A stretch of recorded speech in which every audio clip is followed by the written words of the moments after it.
Hi, welcome back. To anybody that's new, my name is Janae. I'm so glad that you're here. This channel is all about motherhood, faith, overcoming difficult situations, empowerment, and encouragement. So I do appreciate everybody's patience. I just returned from a much needed family vacation, and I am sorry that I was unable to record and edit a video before I left, but your girl is back. Now let's get into it. I just want to say that I am trying to fight this cold, so my nose is a little red underneath because I've been blowing it, but I am going to push through this, and I really hope my message helps. Today's topic is acceptance. So I'm going to cover what acceptance means, the definition from the Webster Dictionary, but I want to start with a quote. The first step towards change is awareness. The second step is acceptance. And that's a quote by Nathaniel Branden. What is acceptance? Well, according to the Webster Dictionary, acceptance is the quality or state of being accepted or acceptable. And the second definition is the act of accepting something or someone, the fact of being accepted. Now, what I want to talk about is something that I think is relatable for all of us. What happens when we need to accept things in our life that we can't change? What happens when we have to accept things that hurt us? Doesn't mean we stay in that. Like if you were in a toxic, abusive, unfaithful relationship, I'm not talking about accepting that and staying in that. What I'm talking about is accepting something that has happened. How do you navigate that in your life? How do you move on and not let maybe bad things that have happened affect you negatively?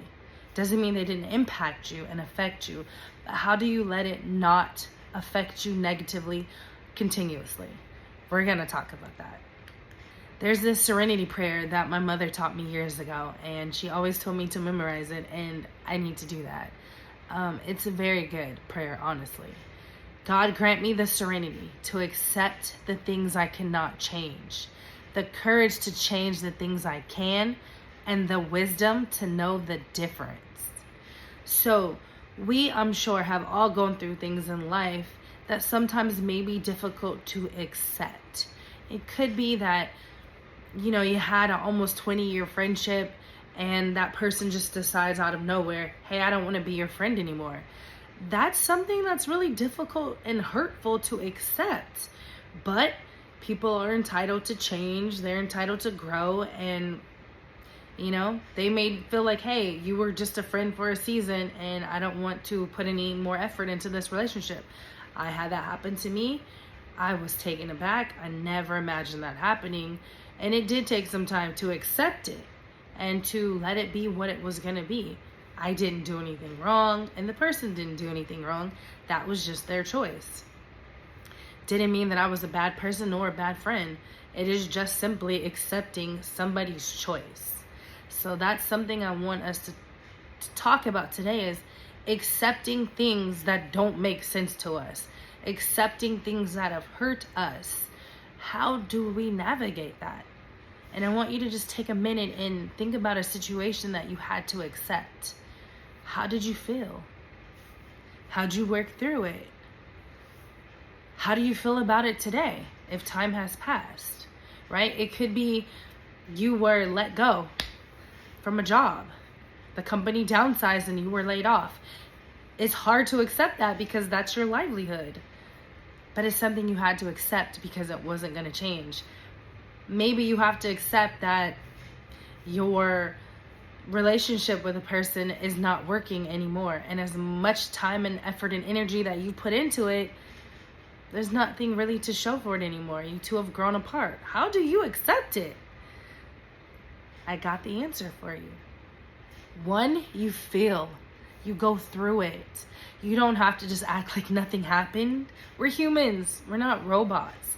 So the first thing when it comes to acceptance is allowing yourself to accept those emotions that come with the situation. Whatever the situation is. Grief is so hard and painful, and it does not completely go away. But that's something else that we have to accept when we know our everyday reality isn't gonna change, and this person we love so much is gone. It sucks, and it's so hard to accept that. And you know what? Feel it. Keep feeling it. Do not hold it in. You are not wrong in how you grieve. There is no wrong, there is no right way, there is no time span on grief. Like, that is something I want everybody to understand. We have all grieved, and I'm sure some of us, myself included, is still grieving the loss of a loved one. If you've had somebody in your years for almost 40 years, in your life for almost 40 years, you do not just, okay, I'm over them. That's not how it works. You will forever miss them. But the first step, again, is accepting how you feel. Feel through it. Cry. Write it down. Talk to people. Pray about it. Just don't internalize it. That causes anxiety. That causes stress. And health is important. And you don't want to end up in the hospital because you are keeping your emotions inside. Know that. It is okay.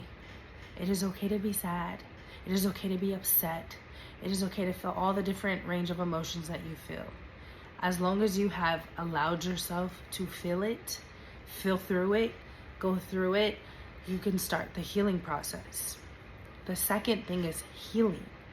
Learning to accept something takes time, and it requires healing. Healing can take a very long time. Only you know what that healing looks like. Only you know if maybe you need therapy to work through a traumatic experience that has happened to you that you have had to accept. You did not deserve it at all, but you accept what has happened, and now you are working with the therapist to go through it. Again, you're still feeling those emotions, you're still going through it, but now you recognize you need help outside of yourself, and there is nothing wrong with that. Maybe you realize that you need some time to yourself. You just need to detach. And that's okay too. You're accepting that this really hurt me, this really bothered me, this situation did a number on me. I just need to retreat and have a little self-care time. Absolutely nothing is wrong with that. You are aware of self. And that takes a whole lot to be able to be aware of self and to know that you just need some inner reflection. Sometimes things happen and we need to be alone and reflect on that situation. That is a part of healing. Self-reflection, introspection. If you decided to take a vacation, if you decided to get a new wardrobe, if you decided to get your hair done and have a self-care day, whatever that looked like, you were healing. And I'm so proud of you, because healing is difficult and it takes a lot of work, and not everybody is willing to put in the work. You can only heal yourself. Remember that. Drugs, sex, alcohol, overindulging in food, that stuff isn't going to heal you. That's just going to temporarily give you some kind of relief from the real world and what you're going through. But that escape, that's not a positive escape. So please remember that. Like, self-sabotaging is only going to help you momentarily. And honestly, in the long run, it's not going to help you. Self-care is huge. And we all need to take care of ourselves, because we can't pour from an empty cup. It just doesn't work. So after you won, you acknowledge how you feel and you're feeling your way through it. That's the first part of accepting. And now you're healing. You're able to start the healing process. Now, what's the third? Well, the third step is you're letting it go. Not that you forgot about it, not that it never happened, not even if it was something done completely wrong to you that you just, okay, don't care about it. No. It's not okay what was done. But guess what? You're letting it go. You are recognizing that is something you just cannot change, and you are not going to let it negatively impact your life. Let go and let God. You know that God is going to take care of it. God is going to restore. And maybe that friendship, that relationship, maybe it was an expiration date on that. Maybe Maybe they just aren't meant to be in your lives long term. But you know that God is going to put something better in your life. You know what kind of person you are. You know that you're going to attract your tribe. You're going to meet good people. We may endure for a night.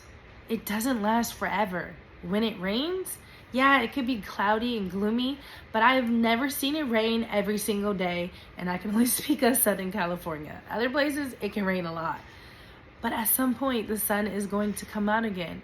At some point, what situation that was difficult for you to overcome, guess what? You're letting it go. You're moving on. You were able to feel it. You were able to work through those emotions.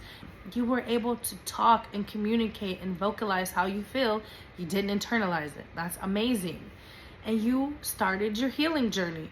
If you started getting back in shape, if you started on a fitness regime, if you started journaling, you have not allowed that situation to make you bitter. Sometimes life gives you lemons, but you can always make lemonade, right? It is all a state of mind and how you look at things. We're all going to go through difficult situations. And you know what?